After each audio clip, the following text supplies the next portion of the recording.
What's up everyone? Welcome to today's video. For those of you who don't know me, I'm Ben Richardson. I'm a personal trainer, a certified nutrition coach, and a chemical engineer. And in today's video, I'm going to talk about how to lose weight if you have a slow metabolism. If this is your first time here, again, my name's Ben Richardson.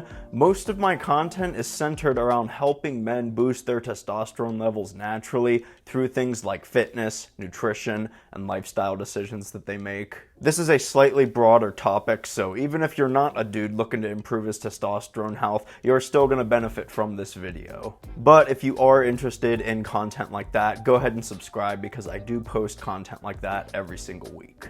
So I've never had an inherently fast metabolism. We all know people who just seemingly can eat whatever they want to and however much they want, and they don't gain a single pound while doing it. But then we turn around and we splurge just a little bit, and it's like we gain 20 pounds just from doing that. I mean, I've definitely been in that latter group, but I've still managed to lose some weight and keep it off. So let me give all of you some tips on how to do just this. The first thing that you gotta understand is that your metabolism is subject to change. Your metabolic rate absolutely can change if you adopt better, healthier habits and get rid of lousy ones. You are not cursed to live with a slow metabolism forever. You just have to go through the proper steps to make it run more efficiently. So before I talk about some of those action steps, just take hope in knowing that you can boost your metabolism because it can be sped up even if it's been slow as molasses for pretty much your whole life.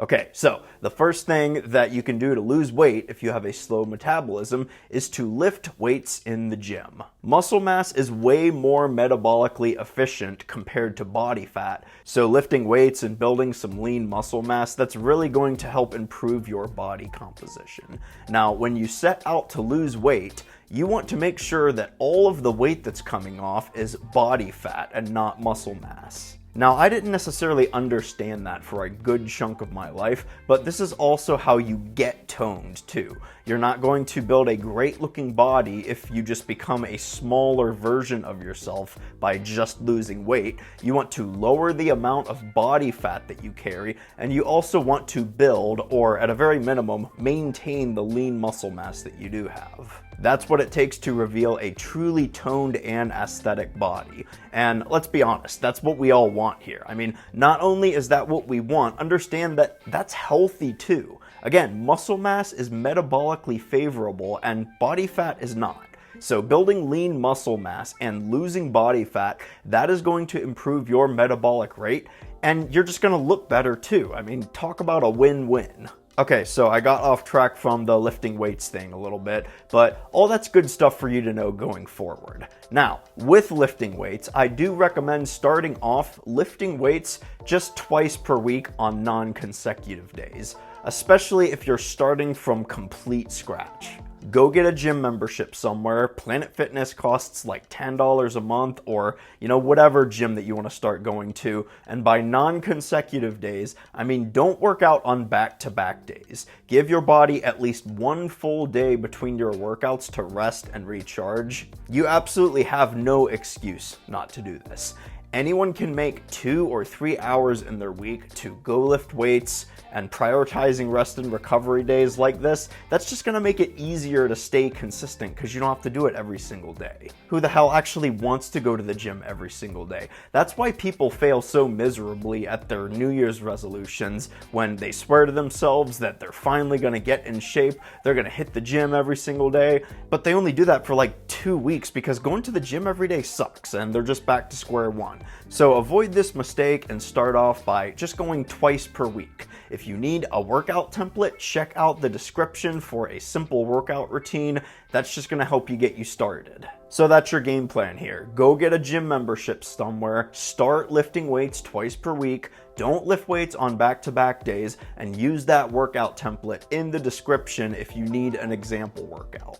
You can't use the excuse that you don't know what to do now. But if you need some additional guidance on lifting weights, you could probably benefit from some coaching. So if you're not clear on what to do, or you maybe need some accountability to actually do it, leave a comment below and I'll get in touch with you and I'll set up a call with you to talk about my coaching program. Alright, so another thing you you have to do to lose weight if you have a slow metabolism is to eat properly. Losing weight comes down to eating fewer calories than your body needs. And no one is an exception to this. It is a universal law of thermodynamics. So even if you have a slow metabolism, this still 100% applies to you. Now, the secret to doing this is to eat less food than your body needs, but you still have to eat enough food. So there are 3,500 calories in 1 pound of stored body fat. At least that's how much you need to burn off to get rid of a pound of body fat. And with that information, you could easily say, okay, great, Ben,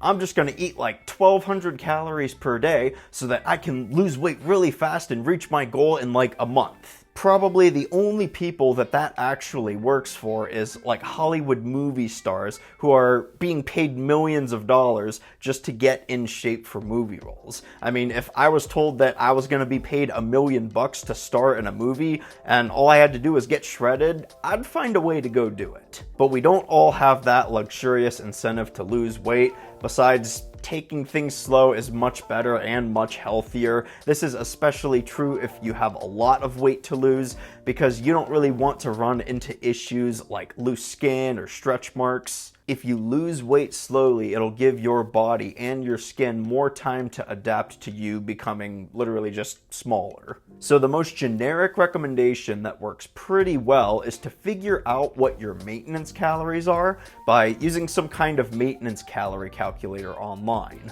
If you just do a quick Google search for one, it'll ask you for things like your age, your weight, your height, your gender, probably your typical activity level, and then it'll spit out your maintenance calories. That's how many calories you need just to maintain your body weight. So once you have that number, what you want to do is subtract 500 or 700 calories from that number and eat that many calories every single day. Now, I know this sucks when you first start out, but believe me when I say this, getting a better understanding of how many calories are in the foods that you eat is the bulletproof way to master control over your weight for the rest of your life. If you do not put in the work to educate yourself in this area, you will have a very difficult time successfully managing your weight. So put in the work. It will get easier the more often that you do it, just like anything else in life. You know, it's like with driving. When you first started driving, it wasn't exactly easy, but as you started to do it every single day,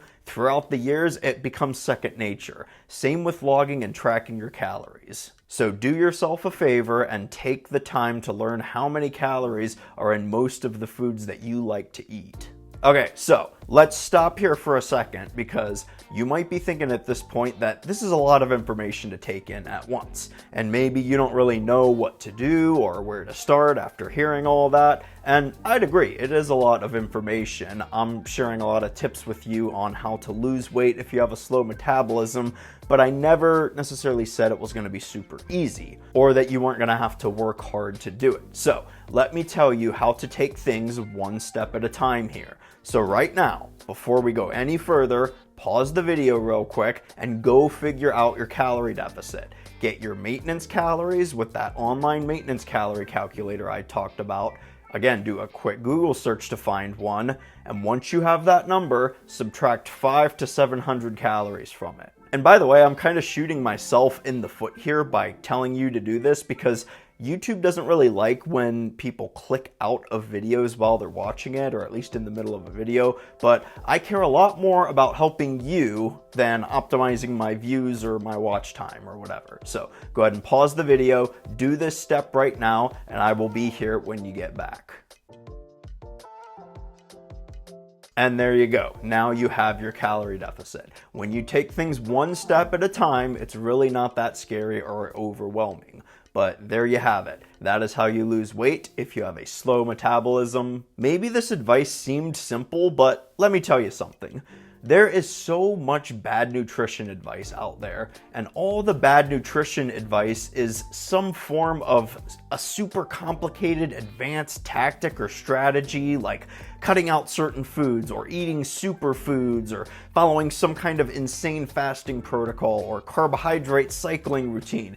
It is all centered around complexity, and the key to succeeding in this area is to keep things simple. if I have learned anything from being a chemical engineer throughout the years, it's that there is art in simplifying things. Engineers are good at making things more complex, but it's easy to make things really complex. It's actually very difficult to simplify things so that everyone understands it. So start lifting weights and nail your nutrition. One other factor I would really encourage you to get a grip on is your sleep. So if you want to learn more about that, check out this video I made once you're done. I talk about habits that you should get into and get out of to optimize your sleep, as well as some foods that you can eat that are also going to help you sleep better. So I hope to see you over there. But anyways, that's all for this video. If you liked it, go ahead and give it a thumbs up. And again, if you're new here and you've made it this far, I'd love it if you subscribe to my channel as well. Metabolic health is actually very closely related to testosterone health. It's pretty hard to boost your testosterone levels if your metabolism is slow. So if you want to learn more things about ways to boost your testosterone levels naturally through things like fitness and nutrition and lifestyle decisions that you make, this is going to be a great community for you to join. So go ahead and subscribe and turn the notification bells on too, so that you don't miss out on any of my latest videos. If you made it to the end, I do appreciate the support. I hope you got a ton out of this video too. Good luck in losing weight and getting that metabolism ramped up. Thanks for watching, everyone. Take care, and I'll see you in the next video.